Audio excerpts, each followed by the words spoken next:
Introduction. The story begins here. In the late Goryeo Dynasty, there lived a renowned scholar in the southwestern region.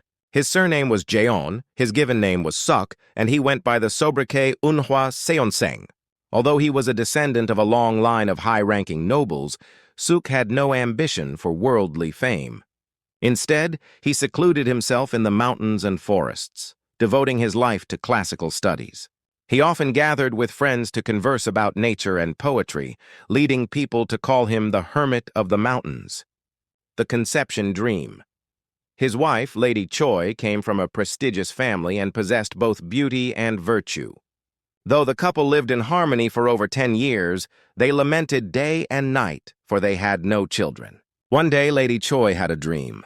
A cluster of clouds descended from heaven, and from within the clouds, a young boy dressed in blue Cheongwi appeared, holding a blue lotus. He bowed to the lady and said, "I was once a celestial child gathering medicinal herbs on Mount Yeongju.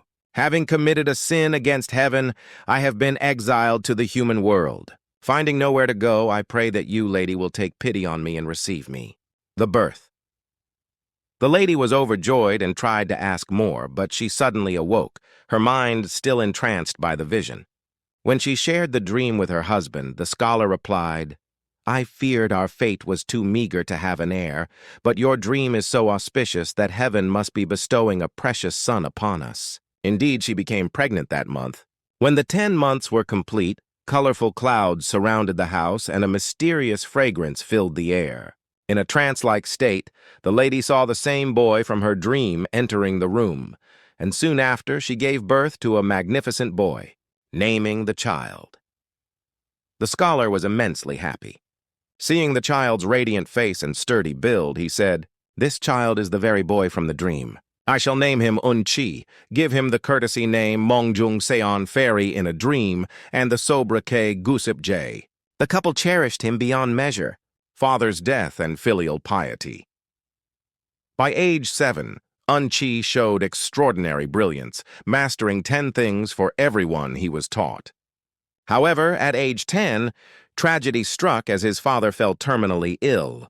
Before passing, the father urged his wife to suppress her grief and raise Un-chi to restore the family's honor. After his death, young Un-chi displayed such profound grief and perfect adherence to funeral rites that the entire village was moved by his filial piety.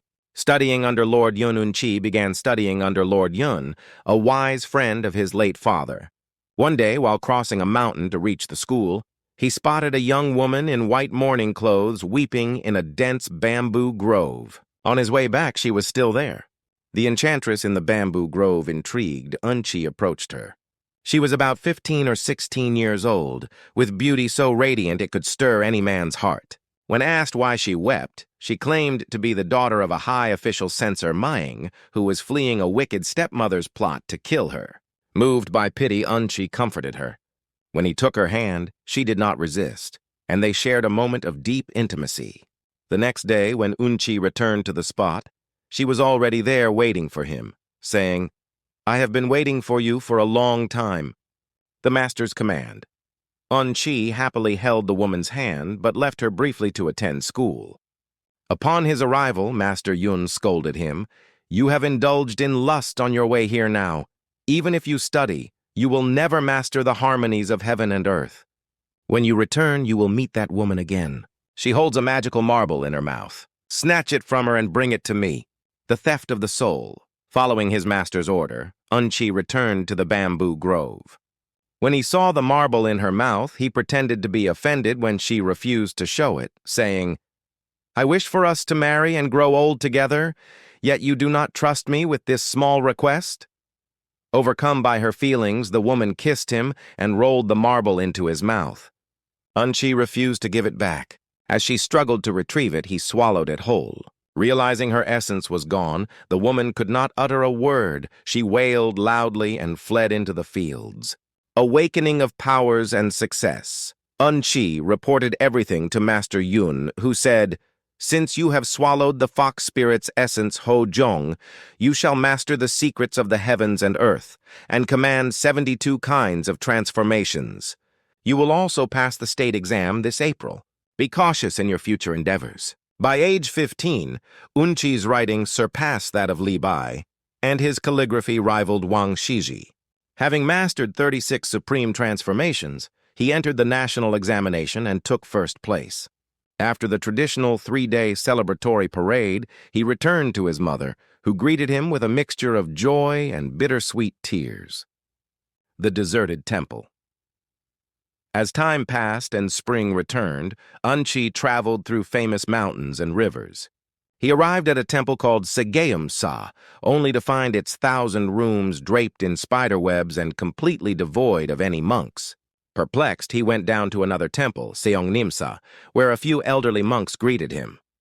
When asked about Segeum-sa, an old monk replied, "Both temples once housed over 1,000 monks, but for the past few years a great calamity has plagued us. The monks fled or vanished without a trace. Now Segeum-sa stands empty, and only a few of us remain here." Woo-chi thought, "This must be the work of a demon." He returned home and told his mother, who warned him to be careful. Determination and departure. After a period of farming and caring for his mother, Woo-chi announced his plan to study at Segeum-sa for next year's state exams. His mother protested, "That temple is haunted by monsters that harm people. Why must you go there?" Woo-chi replied confidently, "Evil cannot overcome the righteous Sabul Beom Jong. No minor demon can harm me. Do not worry, mother." He packed his bags and set out. Encounter on the cliff. On his way, Woo-chi saw an elderly man standing on a jagged cliff. The man wore a simple hemp hood and held a wooden staff, looking peaceful and serene. Woo-chi approached and bowed with deep respect. The elder asked, "Who are you, traveler, that you go through such trouble to show me such courtesy?" "The mysterious gift."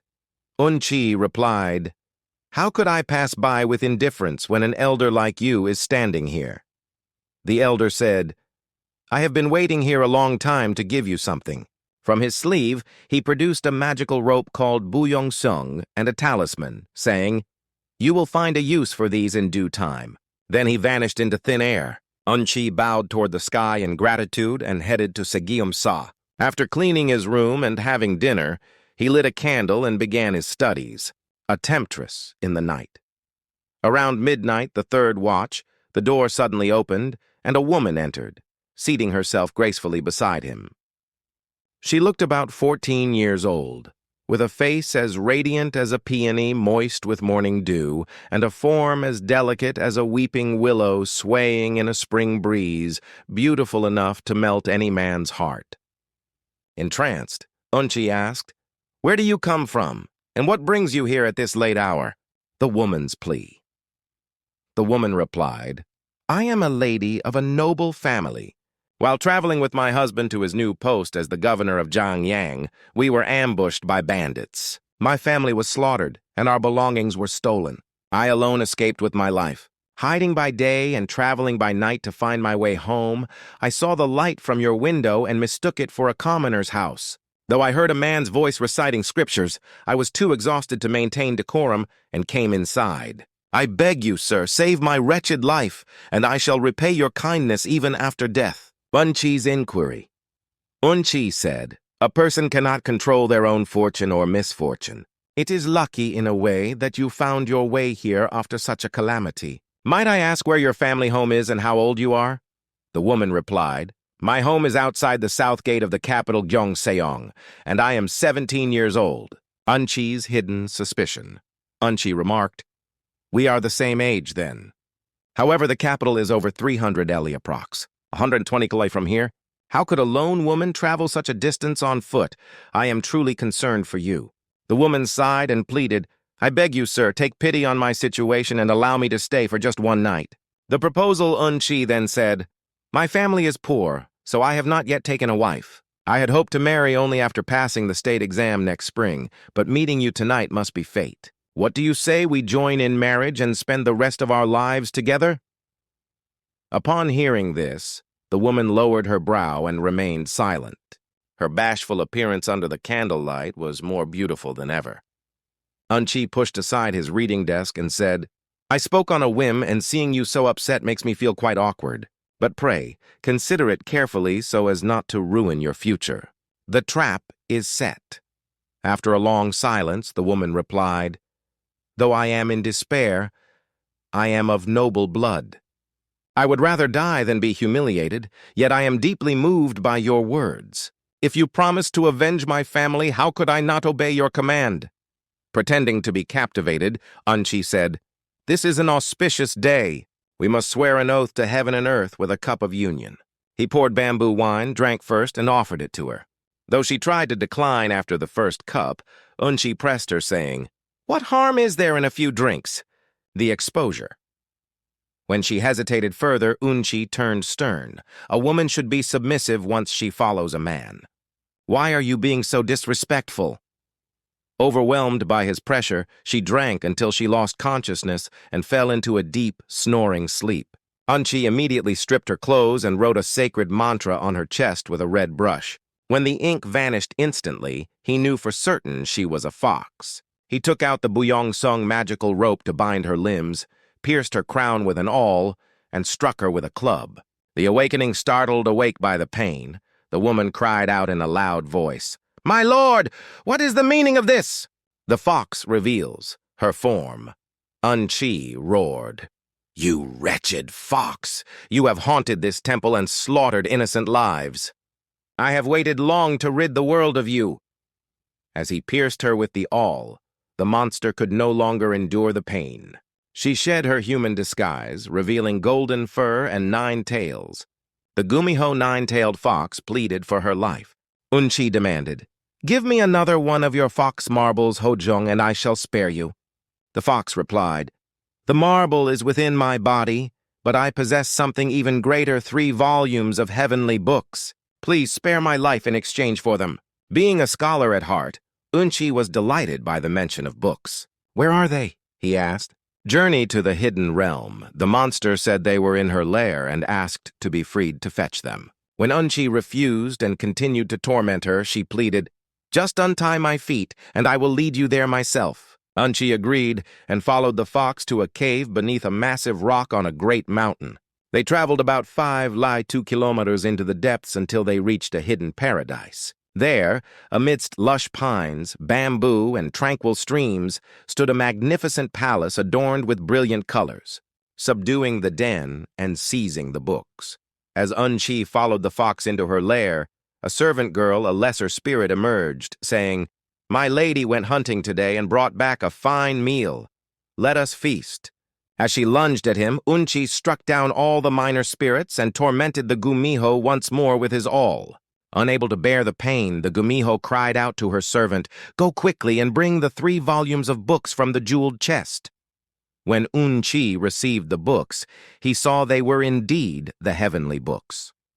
Since the script was unintelligible to humans, he demanded the fox teach him. She asked to be untied first, but Woo-chi threatened her again with his tools until she yielded. Without freeing her, he took her back to Sageum-sa, mastery and mercy. After returning to the temple and having some wine, Woo-chi spent the entire night studying the first volume under the fox's guidance. In just one night, he mastered it completely, gaining powers so profound that even ghosts could not fathom them. Finally, Woo-chi untied the fox and removed the talisman from her back, attaching it to the first volume of the heavenly books. He declared, "I intended to kill you to prevent future trouble, but since I have received this great gift from you, I shall spare your life. Do not cause any more mischief hereafter." The Gumiho bowed in gratitude and vanished. The immortal reclaims the rope. Soon, a great wind blew the doors open, and a voice called out from within the blue clouds, "Gusip-jae, I am taking back my Buyong-sung magical rope, but I leave the talisman with you." Woo-chi rushed outside and saw the blue clouds ascending to heaven. He bowed in gratitude and returned to his room. The illusions and the stolen books. Suddenly, a scholar arrived on a donkey. It was his mentor, Lord Yun. Woo-chi hurried to greet him, but Lord Yun scolded, "These books are not meant for a scholar.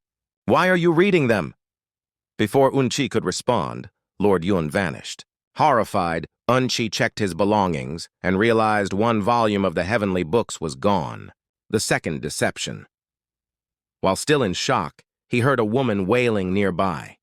He ran out to find his wet nurse with disheveled hair, crying, Your mother was fine yesterday, but she passed away suddenly tonight. You must come home at once." Terrified, Woo-chi scrambled to pack his books, but in that brief moment, the nurse vanished, and another volume of the heavenly books was missing. Woo-chi roared in fury. "That wretched monster dared to look down on me and deceive me so. I shall go to the fox's lair, reclaim my books, and annihilate every last one of them." Failure to find the lair. Woo-chi went back to the fox's lair with his tools, but the mountains were too steep and the path had vanished.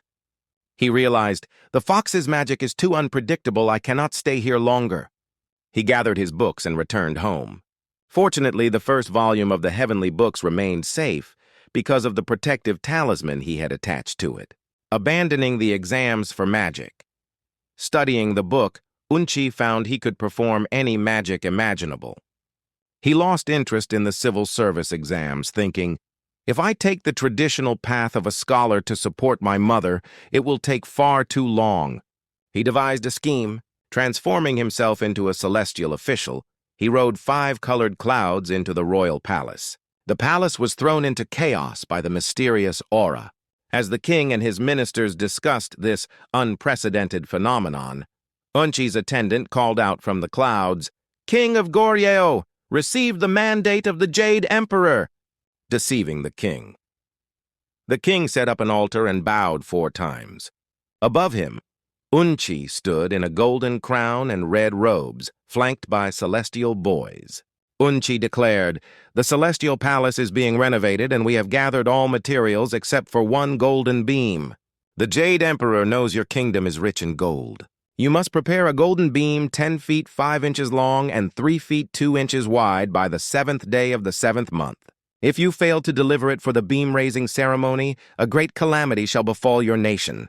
The celestial harvests the gold." As the divine music faded, the 5 colored clouds moved southward. The king bowed 4 times toward the southern sky and convened his ministers. They advised, "We must collect gold from all 8 provinces to obey this heavenly mandate." The king agreed and immediately ordered the collection of gold.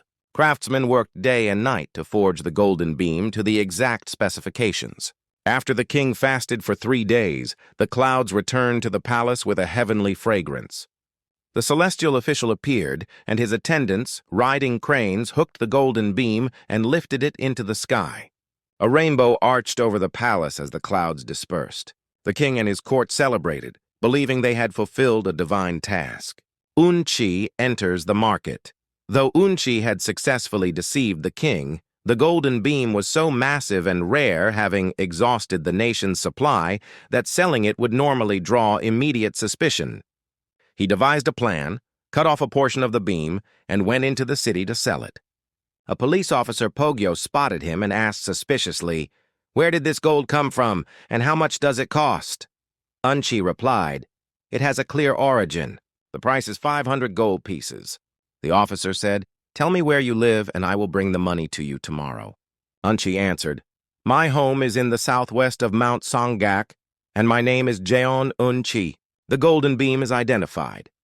The officer reported the encounter to the governor, who suspected foul play. "This must be the work of a sorcerer. We shall capture him alive after confirming his identity." The governor provided 500 silver pieces to purchase the gold first. When the officer returned with the gold, the governor gasped, "This is unmistakably the tip of the royal golden beam. Arrest him at once so we can uncover the truth and report to the king." Woo-chi's bold defiance. When the soldiers arrived to arrest him, Woo-chi calmly served them food and said, "You have come a long way, but I will not go with you.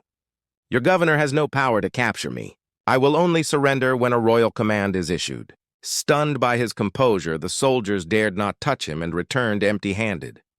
The governor, enraged, surrounded Woo-chi's house with 500 local troops and sent an urgent report to the king. The king, furious, ordered the royal investigators to bring Woo-chi to the capital in chains. The Great Escape into a jar. While Woo-chi was caring for his mother with the food bought from the silver, he heard of the approaching royal investigators. He produced a small ceramic jar and told his mother, "Quickly, mother, get inside this jar." As she entered, Woo-chi followed suit. The baffled officers rushed in, seized the jar, and sealed the opening tightly. As they raced toward the capital, Woo-chi's voice echoed from within. I entered this jar to seek refuge, but someone has blocked the air. I am suffocating. Unseal it at once. Ignoring the voice, the investigators reached the palace and reported the capture.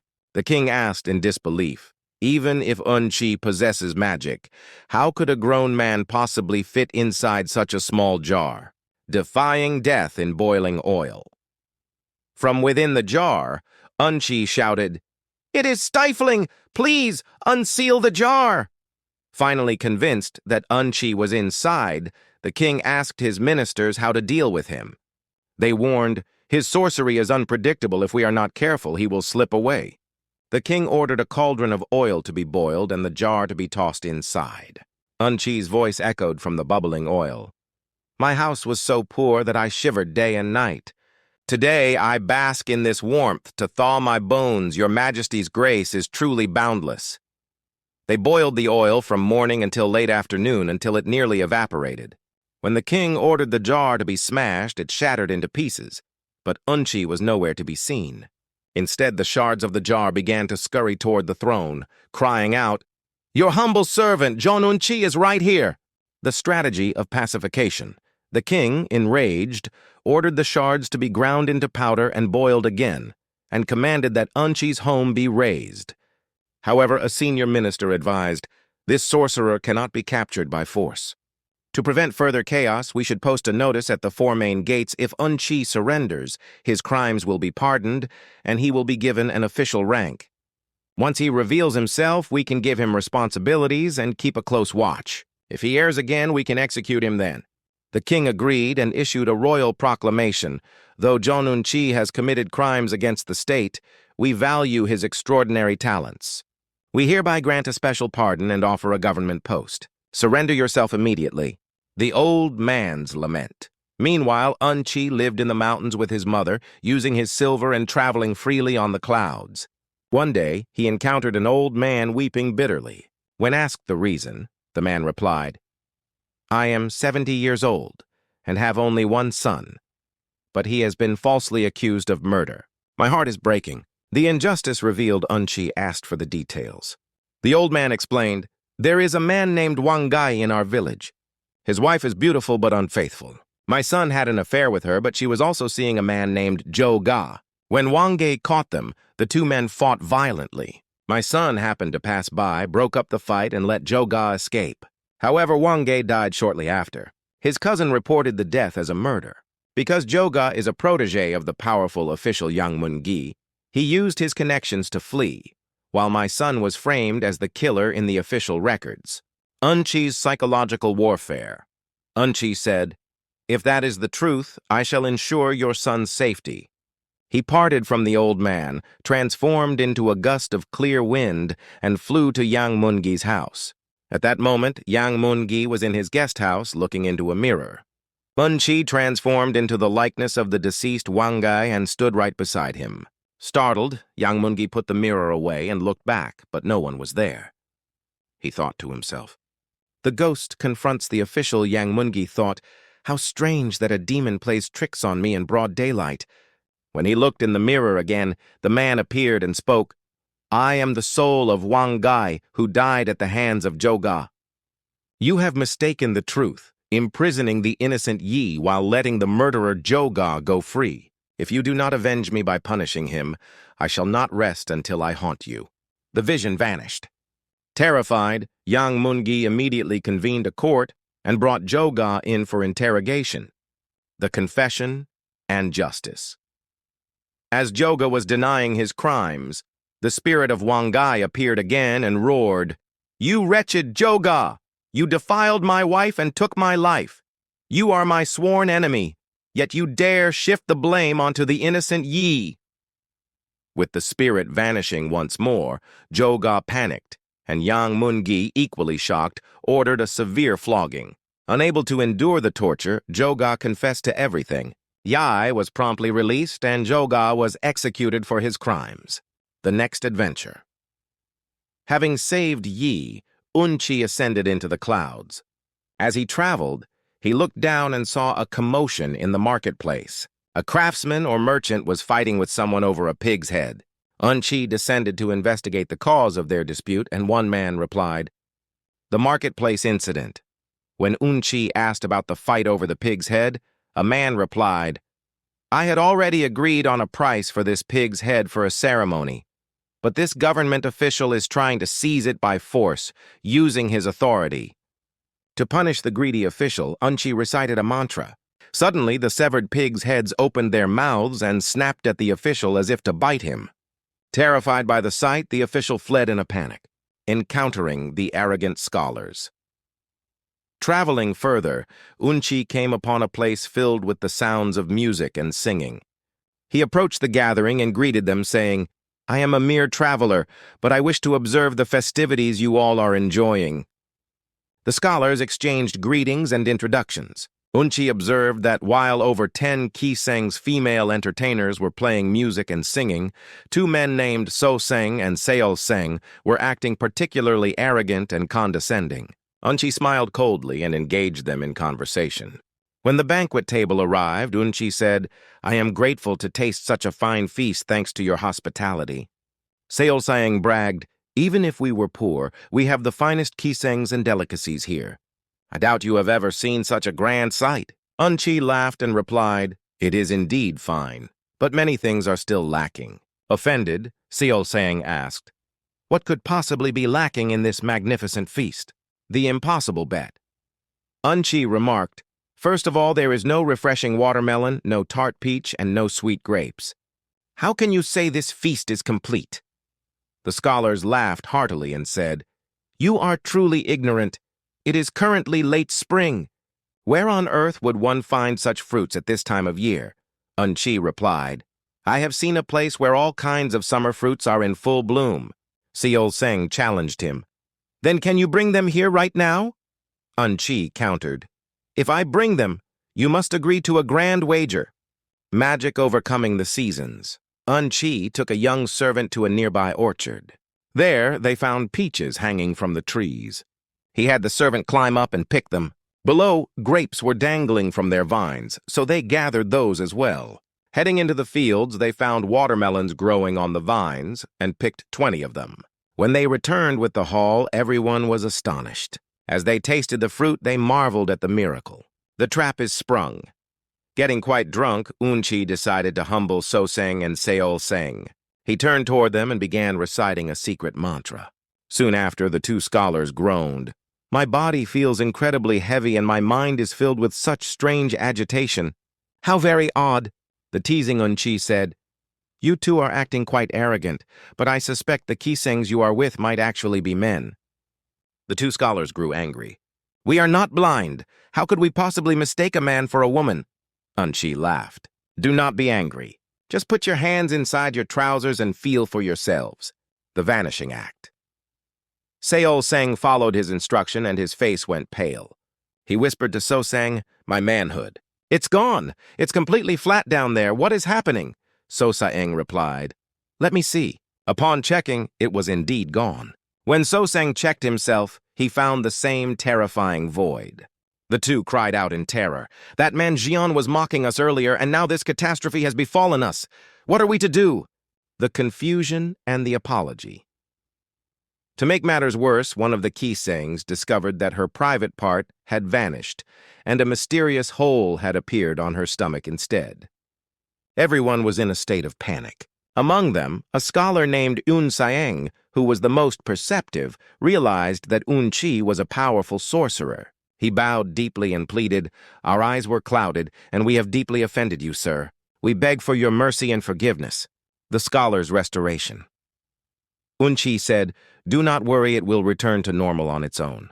When the scholars and the Kiseng checked themselves and found their bodies restored, they were overjoyed. They praised him, saying, "We did not realize a celestial being had descended among us. We almost became cripples for life due to our ignorance." The story of the innocent Jang Gye-chang. As Woo-chi traveled eastward on the clouds, he overheard several people lamenting, "Jang Gye-chang is such a kind and filial man. It is a tragedy beyond words that he must die so unfairly." Woo-chi descended and asked for details. A man replied, Jang Ye-chang, a warehouse keeper for the Ministry of Taxation, was known for his virtue and generosity. However, due to a clerical error in the records, he was falsely accused of embezzling 2,000 silver pieces he never spent. He is to be executed today, and we can only sigh in grief.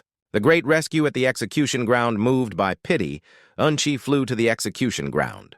He saw a young man being brought in on a cart, followed by his young wife weeping in despair. It was indeed Jang Ye-chang.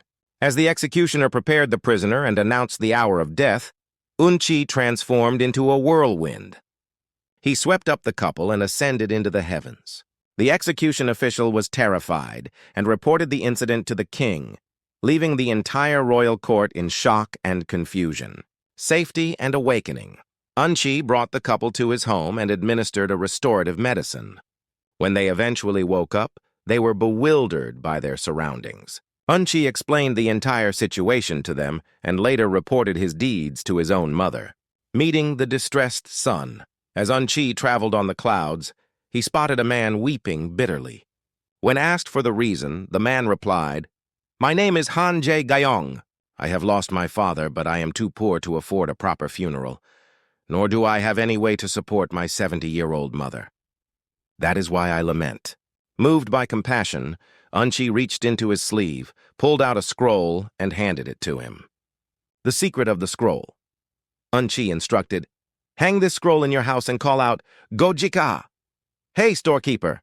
If someone answers, ask for 100 silver coins, and he will provide them for the funeral. Afterward, you may ask for only 1 coin per day to support your mother.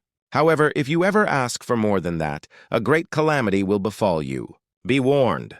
Han returned home, half-doubting, and unfurled the scroll. It depicted a grand house with a young boy standing in front holding a key. When Han called out, "Go-jika!" the boy in the painting answered and stepped out into the room. The temptation. Astonished, Han asked for the 100 coins, and the boy placed them before him. Han performed the funeral rites and from then on received 1 silver coin daily for his living expenses. However, one day, needing more money, he thought to himself, what harm could there be in borrowing 100 coins in advance? He called the boy and said, "I have a sudden need. Give me 100 silver coins now as a loan," breaking the taboo. The boy Gojik refused to provide the coins in advance, but when Han Jae-gyeong pressured him repeatedly, the boy wordlessly entered the house in the painting and opened the door. Han followed him inside, intent on taking 100 silver coins. However, as he tried to leave, the heavy door slammed shut. Panicked, Han called for the boy, but there was no reply. Found in the real treasury. While Han was kicking at the door in frustration, the Minister of Taxation Hopon was presiding over official matters nearby. A real storekeeper reported, "There are human voices coming from inside the treasury. It is most strange." Suspicious, the minister gathered his men and opened the door, only to find a man standing there with silver in his hands.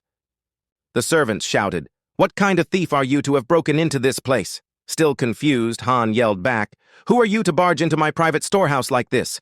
A dream or reality? The servants bound Han and dragged him before the minister. Only then did Han look around and realize he was not at home, but in the middle of a high government office. Terrified, he cried out, "How did I end up here? Is this a dream or reality?" The minister scolded him. "Breaking into the national treasury to steal silver is a crime punishable by death. Reveal the names of all your accomplices." Han then confessed the entire story of the magical scroll and mentioned Jeon Woo-chi. The minister asked, "When exactly did you see this Jeon Woo-chi?" The treasury vanishes. Han Jae-gyeong replied, "It has been about 5 or 6 months since I saw him. He said his home was in the southwest." The Minister of Taxation imprisoned Han and inspected the royal treasury. To his horror, the silver had vanished, replaced by a multitude of tree frogs. In another storehouse, the copper coins were gone, and yellow snakes were coiled in their place. The minister reported this inexplicable phenomenon to the king. National catastrophe. As the king gathered his ministers, reports flooded in from across the capital. "The royal rice has turned into insects and beasts. The armory is empty, with nothing but tree branches where weapons should be. The royal treasures have turned into common fish. Even the palace ladies cried out. Our ceremonial headdresses have turned into golden crows and flown away, and giant tigers have invaded the inner chambers. The tiger riders ascend. The king sent archers to the inner palace, but they found every lady mounted upon a fearsome tiger. Fearing for the ladies' lives, they hesitated until the king, in a fit of rage, ordered them to shoot regardless. As the archers drew their bows, a thick black cloud swept through. Suddenly all the ladies on their tigers were enveloped in the mist and ascended into the heavens. The king lamented, "This is all the sorcery of Jeon Woo-chi. We must capture him to restore peace to the nation." The minister of taxation then urged, "The thief we have captured is an accomplice of Jeon Woo-chi. He must be executed immediately." The rescue and surrender. Just as the king was about to execute Han Jae-gyong, a violent wind erupted, and Han vanished. Woo-chi had rescued him. Later, seeing the royal proclamation at the city gates, Woo-chi sneered and presented himself at the palace, shouting, "Your servant, Jeon Woo-chi, has come to surrender." Royal pardon and appointment. The king decided it was better to appease Woo-chi with a title than to let his chaotic magic run wild. "I shall pardon your crimes and grant you a post for the sake of your talents," the king declared. "Serve us with unwavering loyalty." Woo-chi was appointed as a seonjongwan, a royal guard, counter-prank on senior officers. Upon starting his duties, the senior guards tried to bully Woo-chi with a harsh initiation ritual involving ritual strikes. Using his magic, Woo-chi replaced their wooden striking mallets with heavy stone pillars mangjusok. When the seniors tried to swing them, the immense weight crushed their palms, leaving them in too much pain to continue the hazing. Months later, when they demanded another formal initiation ceremony, Woo-chi simply told them, "Gather everyone at Baeksajong at dawn tomorrow." The miraculous banquet at Baeksajong. The following day, the senior guards arrived at Baeksajong on their finest horses. To their amazement, blue canopies towered in the air, and colorful mats were spread out in every direction. Elegant music filled the air, and a lavish feast was laid out in magnificent abundance. After everyone had taken their seats and began to feel the effects of the wine, Woo-chi spoke up. "Since we are all enjoying ourselves today, it feels a bit dull with only men here. What if I were to bring the kisangs you all used to favor?" The amazement of the guards. In their drunken state, the guards replied joyfully, "We had no idea Officer Jeon had such a grand and bold spirit. Do as you wish, as your talents allow." Woo-chi immediately led his attendants back toward the south gate.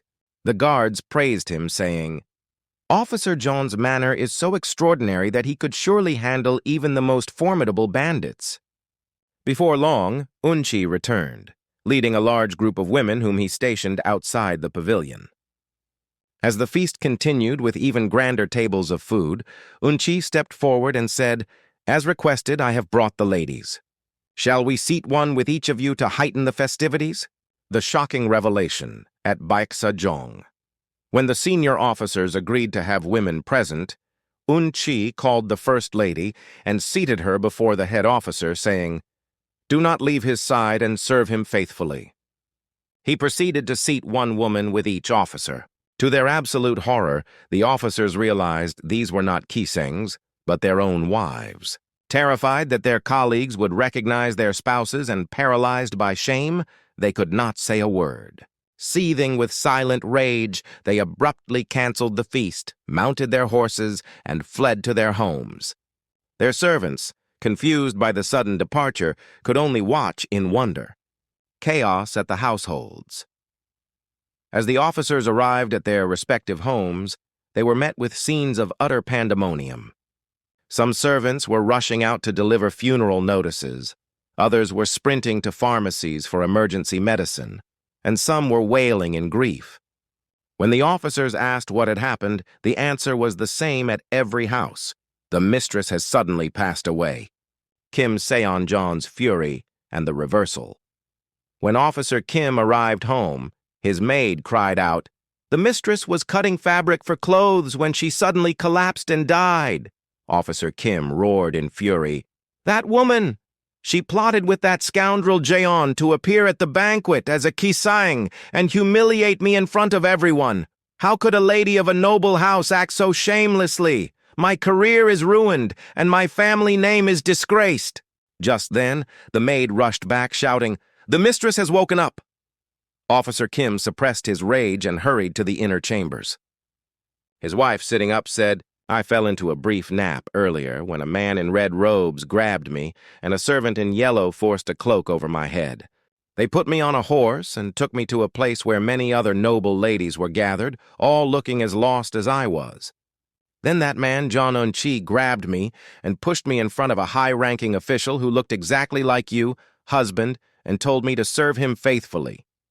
Suddenly you stood up in a rage and rode away without looking back, and the other men scattered as well. I wandered lost with the other ladies until I suddenly woke up.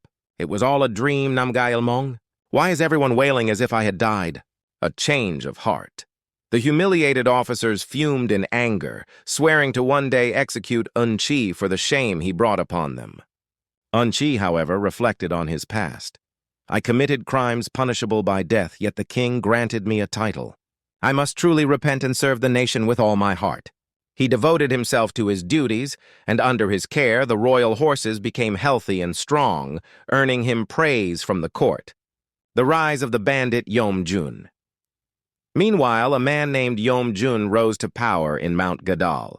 He was a peerless warrior who led thousands of bandits, raiding villages and seizing government armories and treasuries. As chaos spread, the king anxiously asked his ministers, "The bandits grow too powerful. Who among you can destroy them?" Woo-chi volunteers. While the ministers remained silent in fear, one man stepped forward. "Though I lack great talent, I wish to repay the king's grace by taking the head of Yeom-jun and easing your majesty's heart."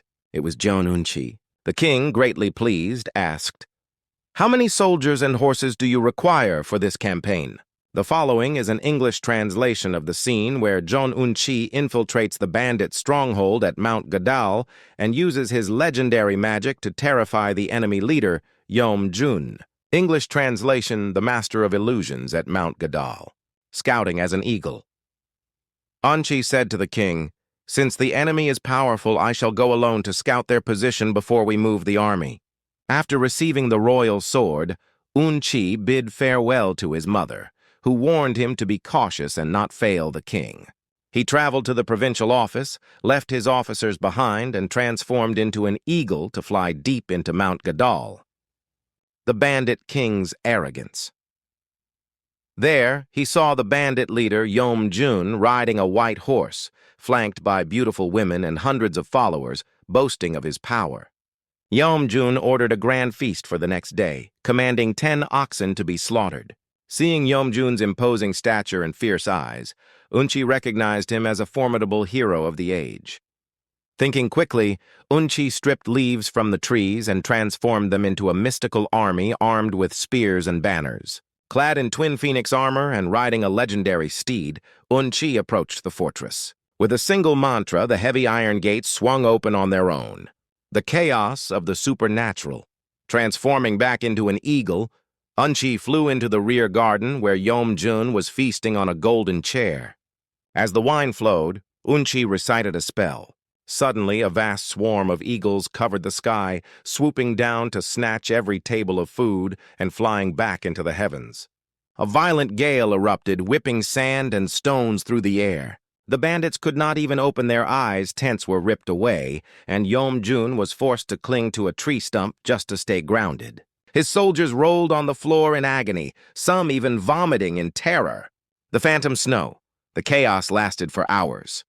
Just as they tried to regain their senses, a massive blizzard suddenly began to pour down. Within moments, snow piled up 10 stories high, burying everyone and leaving them paralyzed in fear. But just as suddenly as it had begun, the wind died down, and the snow vanished without leaving a single drop of water behind. Woo-chi's righteous challenge. Yeom-jun gathered his generals in the main hall to discuss the bizarre supernatural events of the previous day. Suddenly, a scout rushed in. "A grand general is leading an army toward us. He has smashed through the east gate." Yeom-jun, startled, quickly organized his ranks and charged out to the front lines with his spear ready. Woo-chi roared with a thunderous voice. What kind of villain are you to rely on your wicked strength to hide in these mountains, invading prefectures and slaughtering innocent people? I have come to capture your criminal pack and restore the law of the land. If you value your life, surrender immediately and obey the mandate of heaven. The Duel of Heroes. Yeom-jun shouted back in fury, I am following the will of heaven to overthrow a lawless king and rescue the people from their misery. How dare you oppose me? With those words, they charged at each other. Their weapons clashed for dozens of rounds. Yeom-jun's spear tip seemed to block out the sun's rays, while the glint of Un-chi's sword arched through the air like a rainbow. It was a sight like two tigers fighting for prey in a desolate mountain, or two dragons vying for the mystical pearl in the deep blue sea. As their spirits grew even fiercer, the sun began to set without a clear victor. Both sides beat the gongs to signal a retreat for the night. Respect for the enemy. When Yeom-jun returned to his camp, his generals congratulated him. After the terrifying events of yesterday, your heart must have been shaken. Yet you stood your ground against a general as fierce as a tiger. Surely heaven is on our side. However, the enemy general's bravery is truly extraordinary, General. You must not underestimate him. Yeom-jun's ambition and the fierce duel. Yeom-jun laughed and said, Though the enemy general is brave, why should I fear him? Tomorrow I shall surely capture Un-chi and march straight to the capital.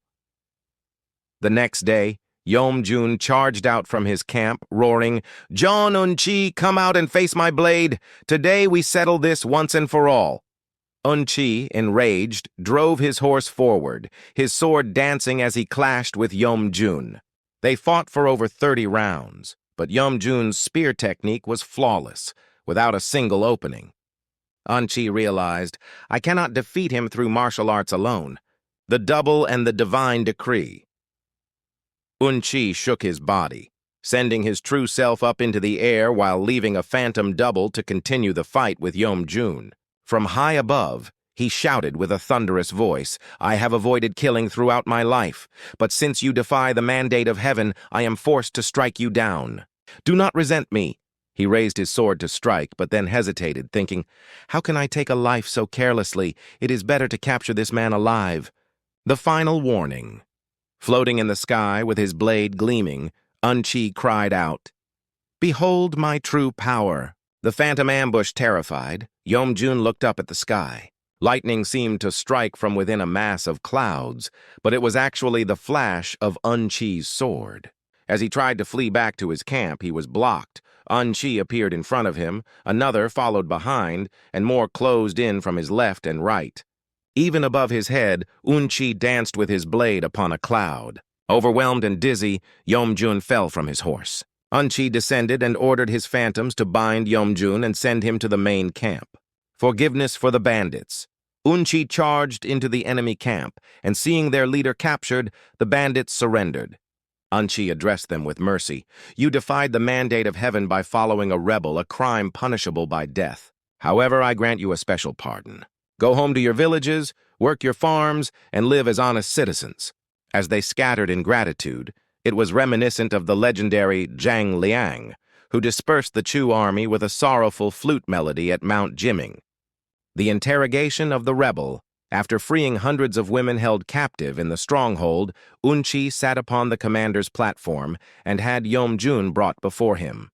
He rebuked him sternly. With your talent and bravery, you should have served the nation with loyalty to bring honor to your descendants. Instead, you harbored treasonous intent and caused chaos. How should I judge such a crime? The pardon of Yeom-jun Un-chi ordered his soldiers to execute Yeom-jun outside the camp gates.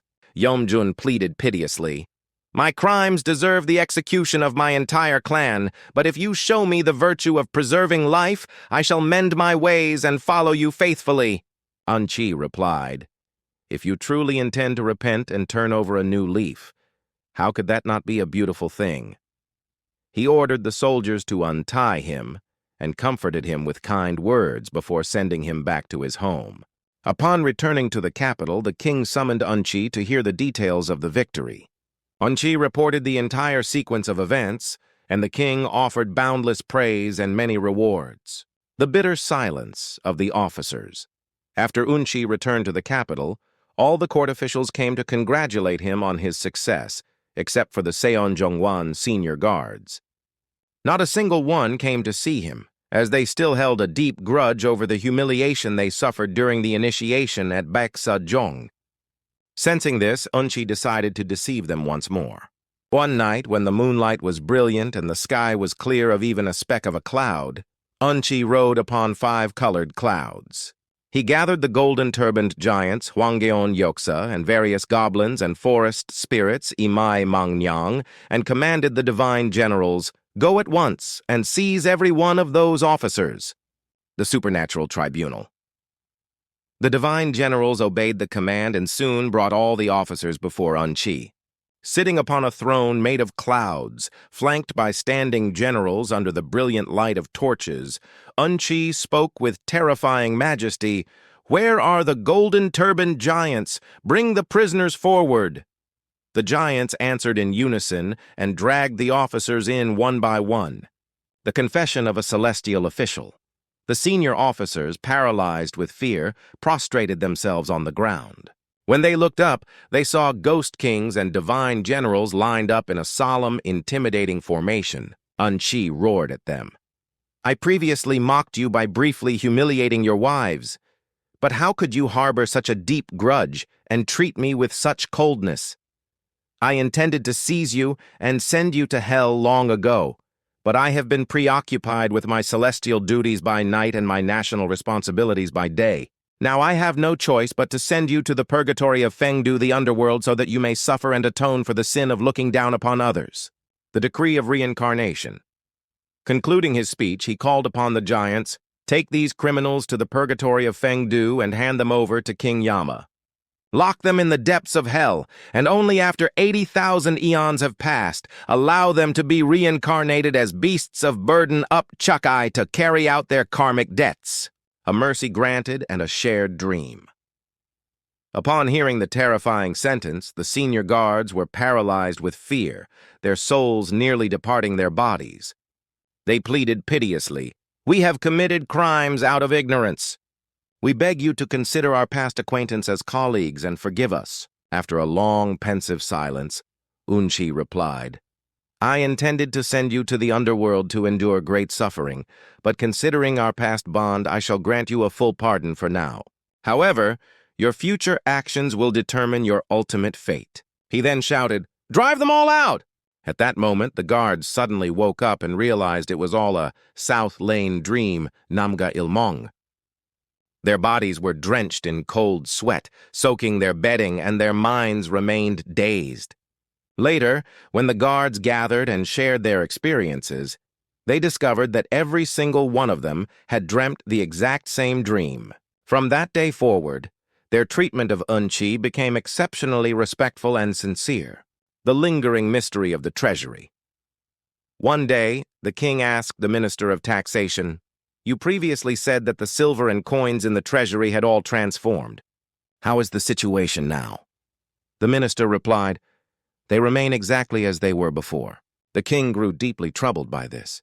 Sensing the king's anxiety, Woo-chi stepped forward from the ranks and said, "I humbly request that your majesty allow me to investigate the strange happenings in the various storehouses so that I may report the truth to the throne." The miraculous recovery of the treasury. With the king's permission, Woo-chi went to the Ministry of Taxation with the minister.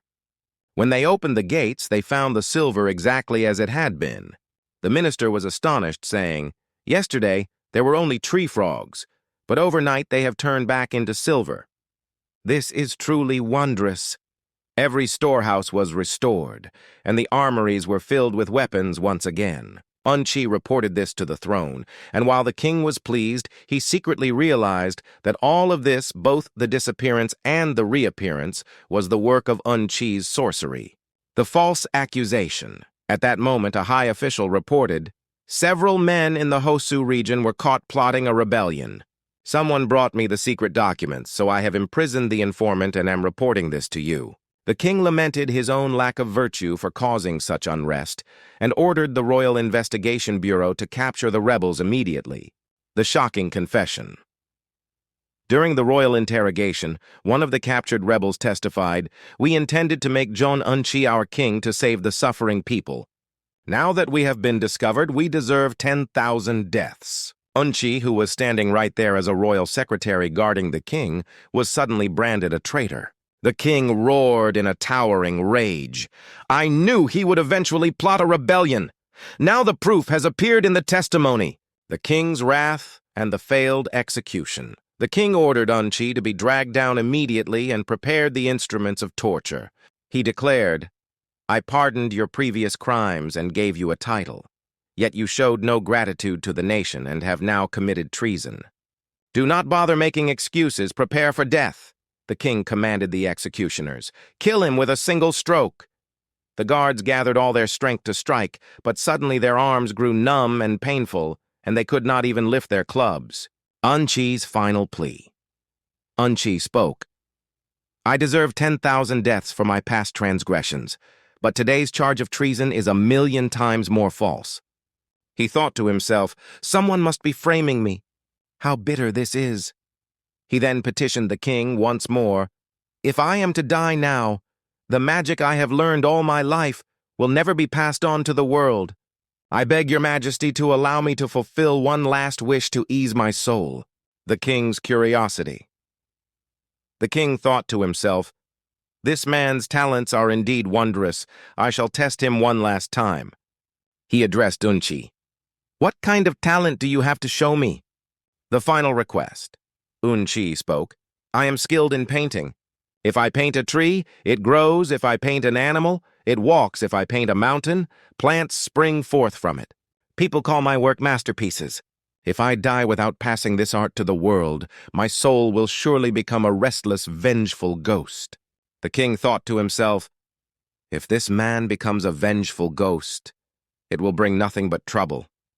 He immediately ordered Woo-chi to be untied and provided him with a brush, ink, and paper. Vanishing into the ink, Woo-chi took the brush and began to paint a landscape. He drew 10,000 jagged peaks and a magnificent waterfall cascading down from the summits. By a stream, he painted weeping willow branches swaying in the breeze, and beneath them a donkey equipped with a saddle. After finishing, he threw down his brush and bowed 4 times toward the king. The king asked, "You are a criminal facing death. What is the meaning of these bows?" Woo-chi replied, "I now take my leave of your majesty's presence and enter the mountains." With these words, Woo-chi climbed onto the back of the donkey inside the painting. He rode deep into the painted mountains until, in an instant, he vanished without a trace. The king's futile pursuit. The king roared in fury, "I have been deceived by this scoundrel yet again. What shall I do?" He ordered his attendants to burn the painting immediately. He then re-interrogated the other rebels, obtained their confessions, and had them executed. Still unable to overcome his resentment at being tricked, the king sent orders to every province, "To anyone who captures Jeon Woo-chi, I shall grant 1,000 pieces of gold and a high government office." The mother's scolding. Woo-chi returned home and told his mother how he had escaped death by deceiving the king. His mother was shocked and rebuked him harshly. "From now on, hide yourself and never enter the royal court again. You have deceived the king, a sin that cannot be forgiven under heaven. How do you intend to face your ancestors after you die?" Hearing her stern warning, Woo-chi stayed in the mountains, focusing on his studies and occasionally riding his donkey to enjoy the scenery. Rescuing the widow, one day Woo-chi saw a young monk leading a beautiful woman into the mountains. Shortly after, the woman climbed a tree and tried to hang herself. Woo-chi rushed to her, untied the rope, and massaged her limbs until she regained consciousness. When asked why she did it, she wept and said, "That monk was a friend of my late husband. Today is the anniversary of my husband's death, and he urged me to come to his temple to perform a ritual. But once we were here, he revealed his wicked heart and assaulted me. Having lost my virtue, I felt I had no reason to live." The punishment of the monk Woo-chi comforted the woman and sent her home. He then went to the monk's hermitage. Reciting a mantra, he blew a breath of magic toward the monk, transforming the monk's appearance into an exact duplicate of Jeon Woo-chi. Soon, a royal inspector spotted the Woo-chi and reported it to the local magistrate. Overjoyed, the magistrate sent soldiers to arrest the monk and send him to the capital in shackles. The paradox of 361 prisoners. As the king prepared for the interrogation, the royal secretariat reported a baffling situation. Sire, 361 men claiming to be or appearing to be Jeon Woo-chi have been captured across every province. This is surely his sorcery. The king was furious and did not know how to handle the situation. The chief secretary, Wang Yonhui, suggested a ruthless solution. Woo-chi's magic is unpredictable, and we risk losing him again. Regardless of whether they are real or fake, we should execute all 361 of them at once. The execution ground chaos. The king followed the secretary's advice and sat upon the pavilion to oversee the executions. As the guards began to behead the Woo-chis one by one prisoner stepped forward and cried out, "I am not Jeon Woo-chi. I am Wang Yonhui, your chief secretary." The king looked closely and saw that it was indeed the face of Wang Yonhui. However, when he questioned his attendants, they all replied, "This is merely Woo-chi in disguise." The king lamented, "Our national fortune is ill, for such a demon toys with us. How can I preserve the state? To kill one rebel, I am slaughtering innocent officials and blameless citizens." He then called off the interrogation. The two Wangs. In the meantime, Woo-chi used his magic within the clouds to transform himself into Wang Yonhui. He walked out of the palace gates, where the secretary's servants were waiting with horses and a carriage. They escorted him to the Wang residence. Woo-chi went straight into the inner quarters and began conversing with the secretary's wife. Neither the wife nor the servants suspected a thing. Meanwhile, the real Lord Wang came out of the palace and searched for his servants, but not a single one was to be found.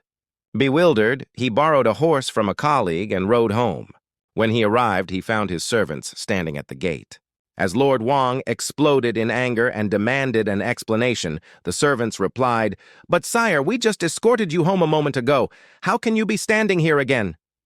They looked at each other in utter confusion.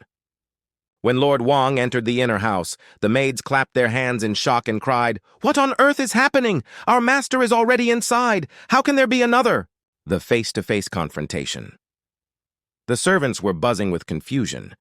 Lord Wang, not understanding the situation, rushed into the bedchamber only to find another Lord Wang engaged in a lively conversation with his wife.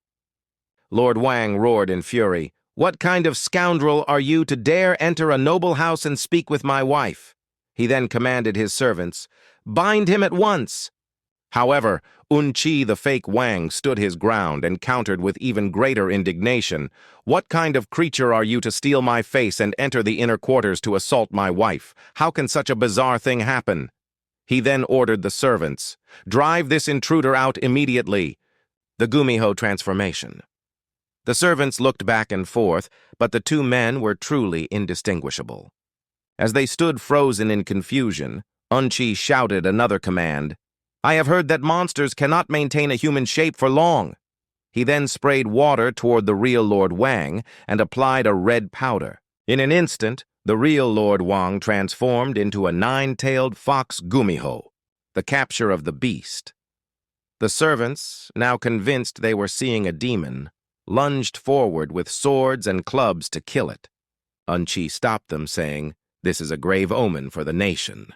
We must report this to the state for a final judgment. For now, bind the beast tightly, lock it in a room, and guard it well." The suffering of the beast. The servants obeyed the command and locked the bound Lord Wang in a room. Having met this sudden disaster, the real Lord Wang tried to speak, but only the yelps of a fox came out. His mind was dazed, and he could do nothing but lie there, shedding tears in despair. His appearance was that of a beast, but his soul remained human. Woo-chi thought to himself, "If I deceive him for a few more days, he will not survive." The mercy of the Taoist. In the fourth watch of the night, around 2 a.m., Woo-chi visited Lord Wang and said, "You and I had no personal enmity. Why did you insist on trying to kill me just to win favor from the state? I intended to kill you first to satisfy my resentment, but since I have lived my life without taking a single soul, I shall pardon you.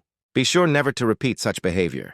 He then recited a mantra, and in an instant, The creature became Wang Yunhui once again. Only then did Lord Wang realize this was all the work of Woo-chi's sorcery. Terrified and awestruck, he said, "I was ignorant of your high talents, master, and I have committed a grave error against you." He thanked Woo-chi profusely.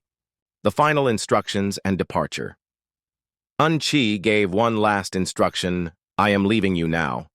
After I depart, your household will be in great turmoil regarding the monster. You must handle it in such and such a way." With those words, Woo-chi left for the southern district where his home was located. Lord Wang immediately called his servants and said, "Go and check on that monster immediately." Closing the case. When the servants checked the room, the monster, the fox, had vanished. Lord Wang, following Woo-chi's advice, feigned anger and scolded them for being careless. Meanwhile, Woo-chi returned to the hermitage and found the wicked monk still wearing Woo-chi's face. He sprayed water and recited a mantra, restoring the monk's true form. "You committed a sin worthy of death by assaulting a virtuous widow?" Woo-chi rebuked him. "I intended to let you die in my place, but as I cannot bring myself to kill, I spare you. Never sin again." The portrait of a beauty. On his way home, Woo-chi saw a group of youths admiring a scroll. It was a portrait of a beauty holding a child. The painting was so vivid it seemed the woman was about to speak or move. Woo-chi, hatching a new plan, mocked the painting to test them. A young man named Osang countered, "You lack an eye for art. This painting is so alive, how can it not be a masterpiece?" When Woo-chi asked for the price, Osang replied, "It is 50 pieces of silver, a bargain for such work." The superior portrait. In response to the youths, Woo-chi said, "I too have a scroll. Why don't you all take a look?" He pulled a portrait from his sleeve. The lady in the painting was breathtaking. Dressed in a green jacket and a crimson skirt, Nokwi Hong-sang with a floral crown upon her head. She was a true celestial beauty, a peerless lady of grace. The onlookers marveled, saying, "The life within this painting is as vibrant as ours." The miracle of Joseon Woo-chi gave a cold smile and replied, "Your scroll is fine, but it lacks the true spirit of mine. Observe the quality of this work." He hung the scroll and called out softly, "Lady Joseon, where are you?" Suddenly, the lady in the painting answered and stepped out from the paper, leading a young boy with her. Woo-chi commanded, "Pour wine for all these gentlemen." A divine feast. The lady obeyed and poured wine into their cups. Woo-chi drank first, followed by the others in turn. The taste of the wine was extraordinarily sweet and rich. After the guests had finished their drinks, the lady gathered the wine set and stepped back into the painting, becoming a still image once more. Stunned, the young men said to one another, "This is neither a trick of heaven nor a dream. It is a rare treasure of the ages." At that moment, a man named Osang spoke up. "I shall put this to the test." The user test, Osang petitioned Woo-chi. "Our wine is running low. May I try calling Lady Joseon myself to request more?" Woo-chi granted his permission. Osang called out softly to Lady Joseon, "We lack wine. I request more to drink." Suddenly, Lady Joseon answered. Holding the wine bottle, and with her young attendant carrying the table, she appeared with grace and tilted the bottle to pour the wine. Osang drank first, followed by the others. After finishing their cups, they stood and thanked Woo-chi, saying, "Meeting you today, drinking such fine wine and witnessing such a miracle is truly a great fortune." The offer to purchase. Woo-chi replied, "Though this portrait possesses the spirit of life, it is of little practical use to me. Furthermore, it was only wine from a painting. What need is there for thanks?" Osang then proposed, "If the scroll is of no use to you, why not sell it to me before you go?"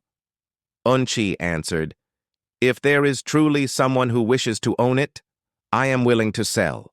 The premium price." When Osang asked for the price, Woo-chi said, "The one holding the wine bottle is Lady Joseon of the heavens. The wine will never run dry throughout one's entire life, making this an ultimate treasure. Therefore, I seek 1,000 pieces of silver for it." Osang's lust and Min's rage. Osang replied, "The price does not matter. Why don't you come to my house, brother?" Woo-chi agreed and went with him. Giving the scroll to Osang, Woo-chi said, "I shall return tomorrow, so have the payment ready." After Un-chi left, a drunken Oh-sang hung the scroll on his wall. Seeing the beautiful Lady Joseon standing there, he was overcome with desire. He grabbed her jade-like hand, pulled her onto his lap, and was about to lead her to his bed when the door burst open. It was Oh-sang's wife, Lady Min. She was the pinnacle of jealousy and a master of spite. She was the type who would draw a sword just by looking at someone else's business. Witnessing her husband's flirtation, she flew into a towering rage. She tried to strike Lady Joseon, but the fairy had already retreated back into the painting. In a fit of fury, Lady Min snatched the scroll and tore it to shreds. Oh-sang cried out in horror. "I promised to buy that for 1,000 silver pieces. What shall I do when the owner returns?" Lady Min snapped back. "When he comes, I shall personally curse him and drive him away." The serpent's curse just then, Un-chi arrived. Oh-sang met him and explained the situation. Un-chi, wanting to punish Lady Min, cast a golden silk net over her. Though her soul remained human, her body transformed into a giant serpent, Daemang. She tried to speak, but no words came. She tried to rise, but she could not move her new body. Un-chi said to Oh-sang, "I left that treasure for your sake, but now that you have destroyed it, it is a misfortune to have met you. Furthermore, a great calamity is about to strike your house, so beware." Terrified, Oh-sang asked, "What kind of calamity do you mean?" The identity of the beast Un-chi spoke. "A 1,000-year-old creature dwelling in your house has been regularly transforming into your wife to cause mischief." Oh-sang asked, "Why would a monster suddenly start playing such tricks?" Un-chi replied, "Because your wife tore my scroll, the monster has revealed its true form to play its pranks. If you don't believe me, open the door and see for yourself." Oh-sang did not believe him and opened the door. To his horror, his wife Min was nowhere to be found instead. A giant serpent Daemang, nearly 9 meters long, lay coiled in the room. Pale with shock, Oh-sang rushed out and said to Un-chi, "There is indeed a serpent. I wish to kill it." The magical restraint. Un-chi stopped him, saying, "That monster is a 1,000-year-old spirit. If you kill it, a great disaster will surely follow. Instead, I shall tie a single talisman bujak around its waist. By tonight, the creature will naturally fade away." Un-chi produced the talisman, tied it around the serpent's midsection, and gave a strict warning, "Do not open the door to look inside, no matter what." The rehabilitation of Lady Min Un-chi waited for the break of dawn and returned to Oh-sang's house.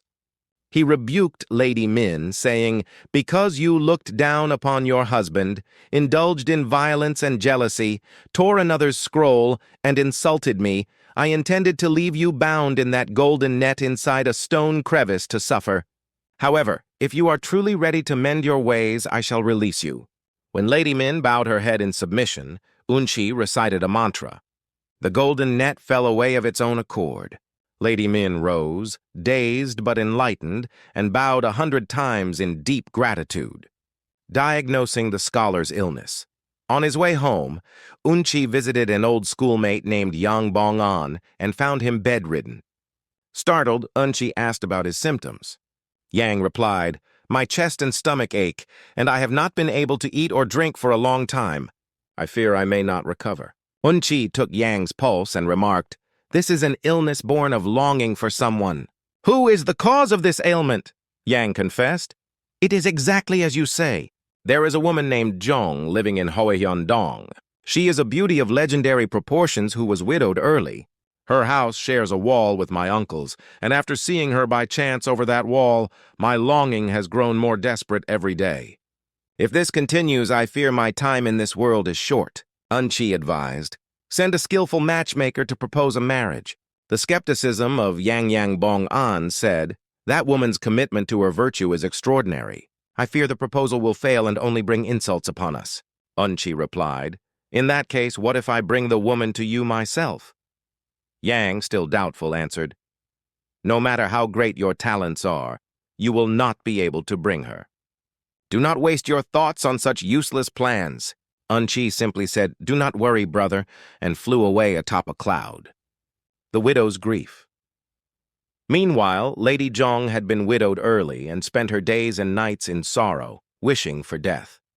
However, because she had an elderly mother and no other siblings, she endured the years by relying on her mother for support. One day, unable to settle her troubled heart, Lady Jeon was pacing her room when suddenly a celestial official appeared amidst the clouds. He wore a red robe with a jade belt, a gold crown upon his head, and held a jade tablet oak hall in his hand. In a clear, resonant voice, he called out, "Hostess Lady Jeon, come forth and hear the decree of the Jade Emperor." The celestial abduction.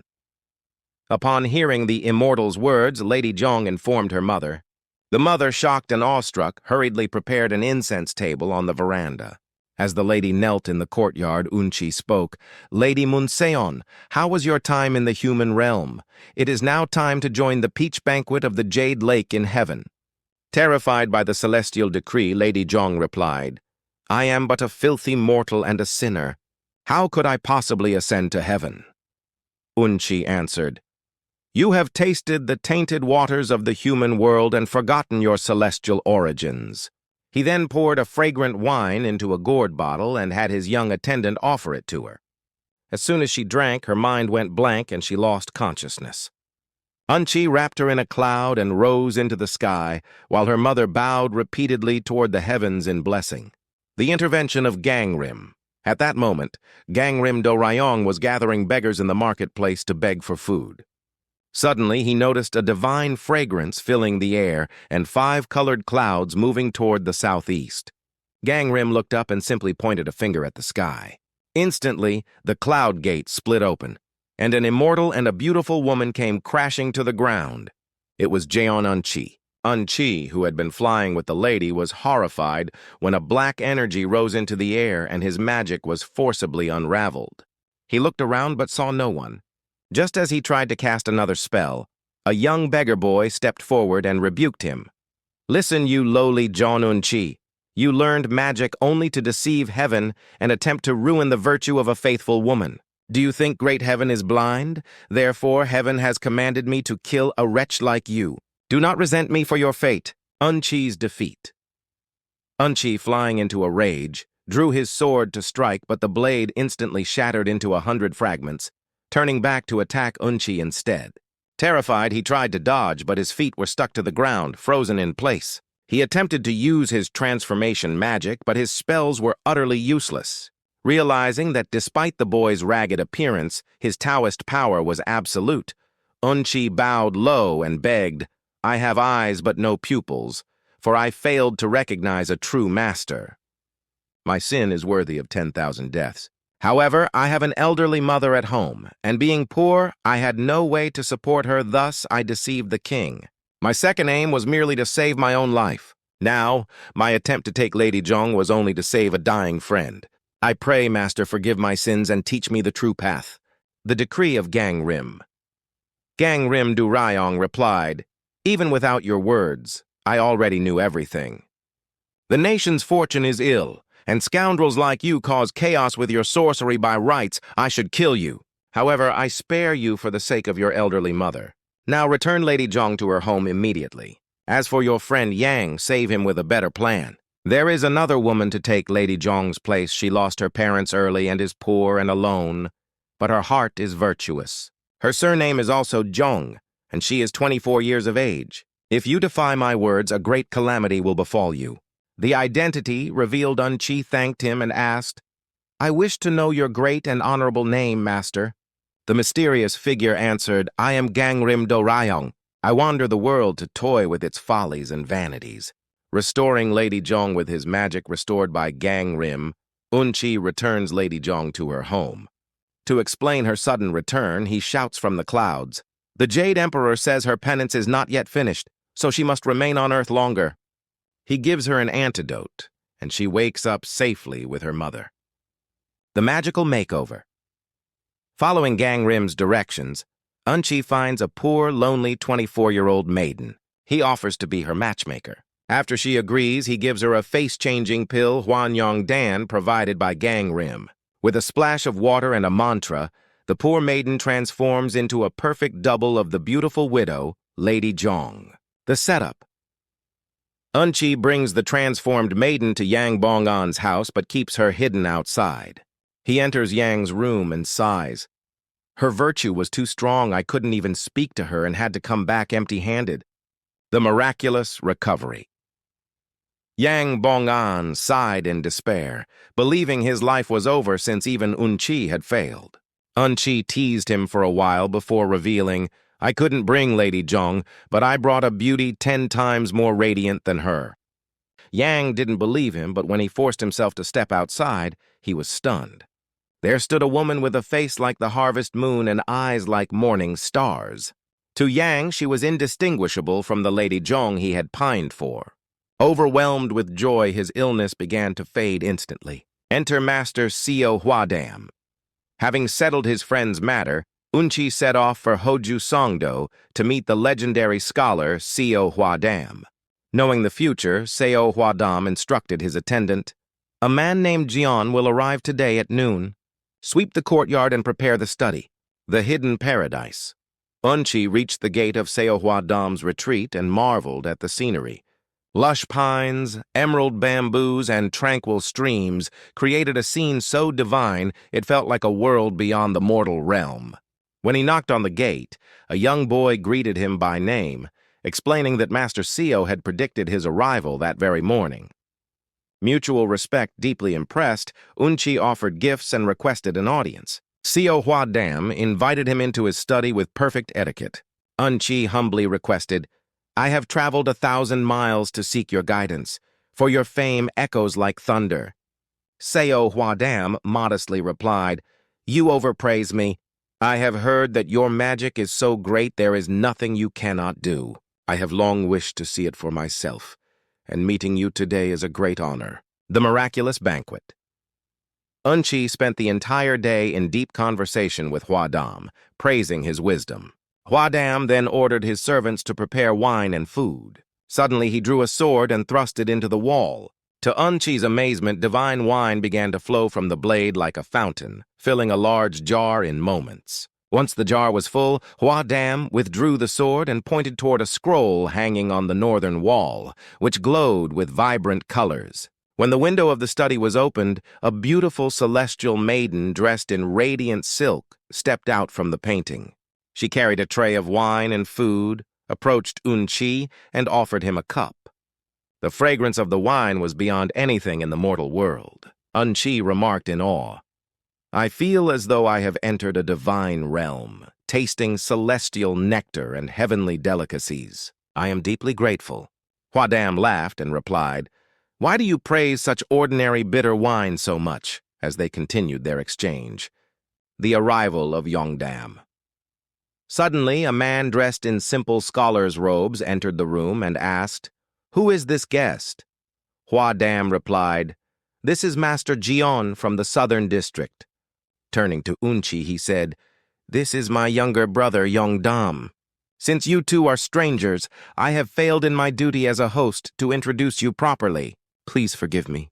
Eun-chi looked at Yeongdam and saw a man with clear eyes and a commanding physical presence that naturally struck awe into others. After a moment, Yeongdam bowed to Eun-chi and said, I have long heard of your legendary mastery of magic, but meeting you today feels 1,000 times too late. I would dearly love to witness a display of your famous Taoist arts.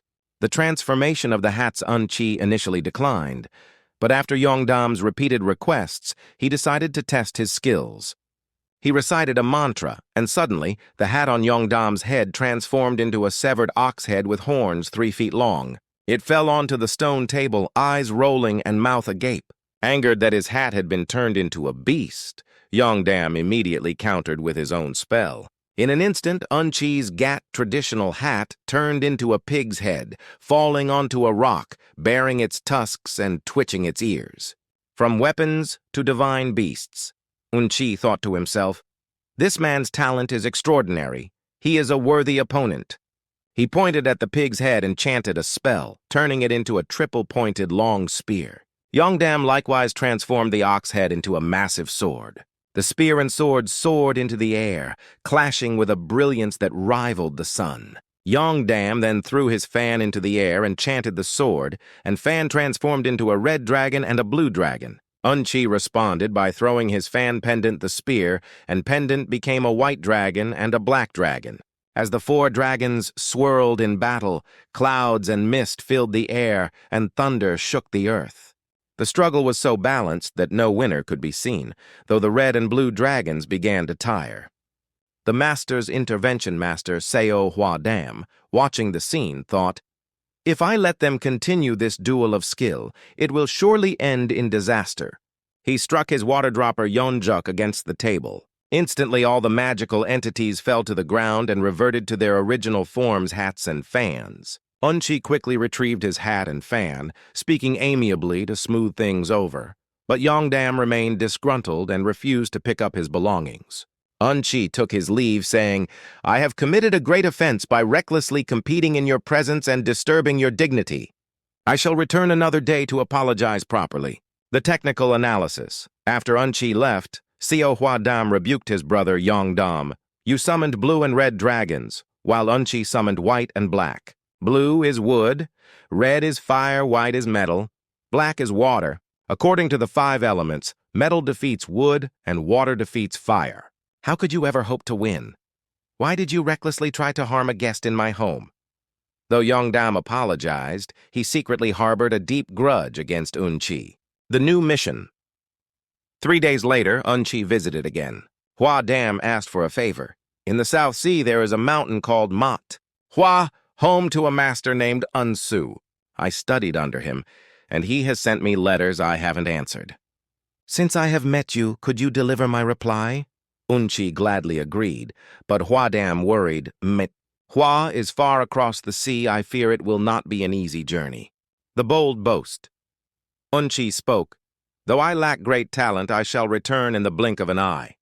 When Hwa-dam continued to doubt him, Un-chi felt slighted and declared, "If I do not return in an instant, I shall die here or never step foot outside these mountain gates again." Hwa-dam replied, "If you truly mean that, then go. But I fear you may fail."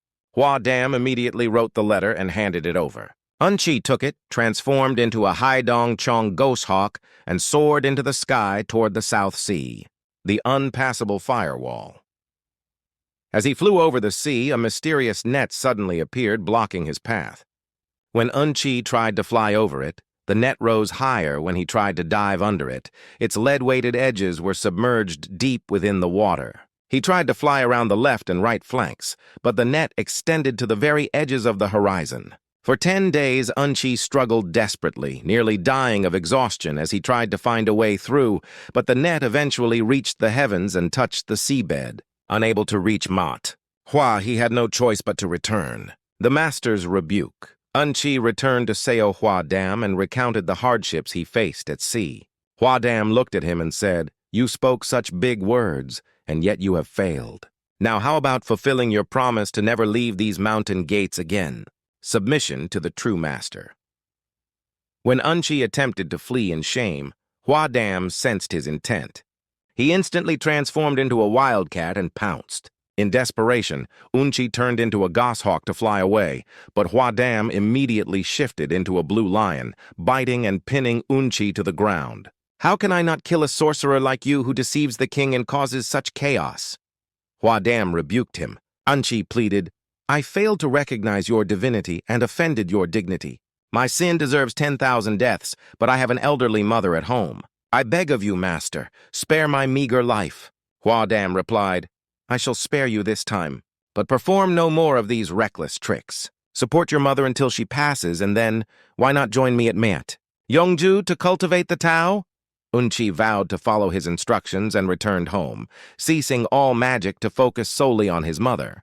The final cleansing years passed, and after Un-chi's mother died, he completed the 3-year mourning period. One day, Hwa-dam arrived as promised. "I have come because of our oath," Hwa-dam said. "But before we go, how about we capture the Gumiho 9-tailed fox of this mountain, lock it in a stone chest, and burn its lair?" Un-chi agreed. "If you rid the land of this fox, master, it will truly be a great blessing for the entire nation." Hwa-dam then told him to pack his things for their departure. Farewell to the mortal world. Overjoyed, Un-chi distributed his remaining wealth to his servants, saying, "I am leaving forever now. live well, and continue the ancestral rites for my family. After paying his final respects to his ancestors' graves, he followed Hwa Dam, riding atop a cloud toward Yeongju. What happened to him after that remains unknown to the world. Published in mid-spring of the Jongmi year at Yugok.